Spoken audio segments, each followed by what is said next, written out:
I'm Shazin Shamsuja.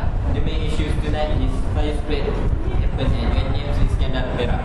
There have been a fire on Tuesday 2 p.m. situated at UiTM Sri-Iskandar, PERAK, Faculty of Architecture, Planning and Surveying.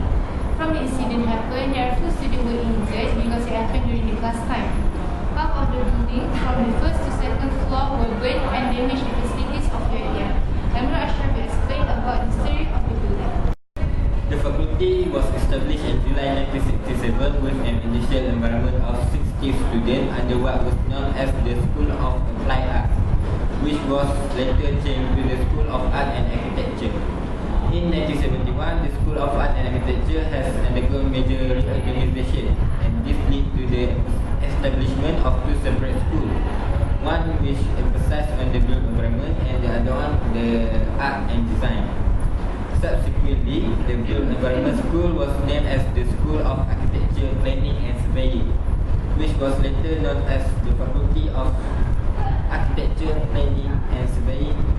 However, the Maya acronym FSPU, which stands for Fakulti Seni Bina Perancangan dan Hukum, is commonly used within UiTM. We will pass the report to Anis Adila to show the place of incident.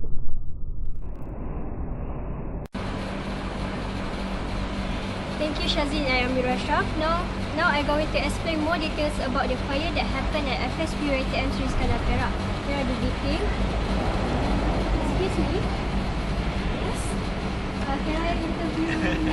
Yes, that's true. First of all, can you introduce yourself? Assalamualaikum. I'm Aida from Reading Department Students. So, where the fire happened at FSPU? It happened when class time. Before that, we felt something went wrong. The temperature became hot and the smoke came from the next class. So one of us go check and then tell us there was fire spreading. Without wasting time, we ran out from the building and proceed to the assembly hall. After a few minutes, the firemen came and said there's some students that were trapped in the class. Unluckily, all the people were still, only a few students got injured. Okay, thank you, Adila Shiri. Okay, today there are several types of the passive fire protections. There are firewalls, fire-resistant glass, fire-resistant red floors, closure, fire stop, cable coating. Next, I pass to Shazlin and Amir Ashraf. Thank you. Thank you, Anis Adila, for the report at UiTM Sri-Iskandar, PERAK. Now, we continue with Nurul Amira to interview with the firefighter. Assalamualaikum and very good evening. Now, we are with one of the firefighter who is in charge in this incident, which is Encik Mimpi bin Akhirullah. So, how are you today? I'm fine, thank you. So, can you explain more details about this incident? Okay, the incident that happened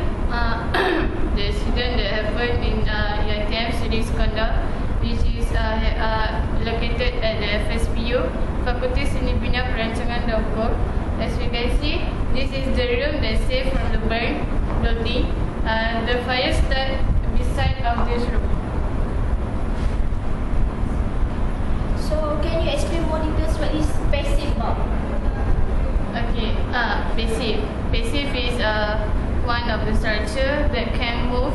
It is a dead load structure, which is in this situation, passive take place as the block of the fire from spread rapidly. As you can see in this room, there are many type of passive equipment, such as the door, the window, the whiteboard, ceiling beam. We can see the beam and the wall. As you can see, the wall is coated with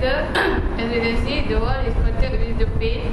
The paint is also the one of the passive equipment which prevent the fire from spread rapidly. The door also coated with the special paint, which is can prevent half hour from the fire spreading, but it depends on the type of the wall, the type of the door. The window is made out of glass. Glass is one of the structure that can break easily if there is change in the temperature.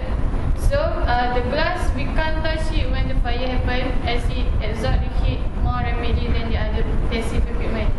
So at the window also there is a casement which is made of steel, but the steel is coated with the paint, special paint or base paint, as it also prevents the heat and the fire spread rapidly.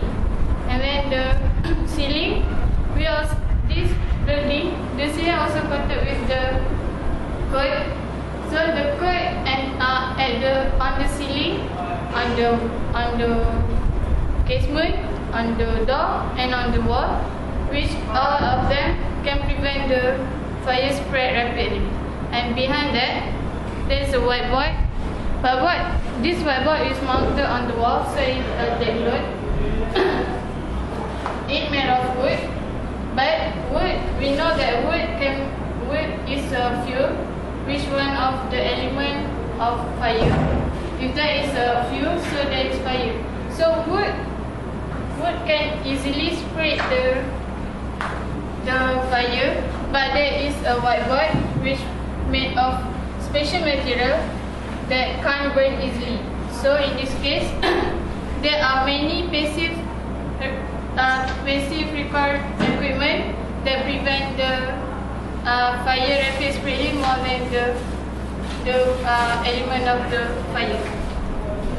Okay, thank you, Cik Karto, for your benefits information about this incident. So, back to the stage.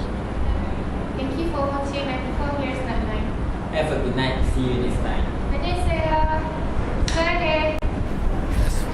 Assalamualaikum and good evening. Now we are with one of the firefighters who is in charge of this incident, which is Inspector Karto Washkurai. Assalamualaikum and good and very good evening. Now we are with one of the firefighters who is in charge of this incident, which is Inspector Karto Washkurai. Can you explain more details about this incident? saya Mr. Karto Washkurai.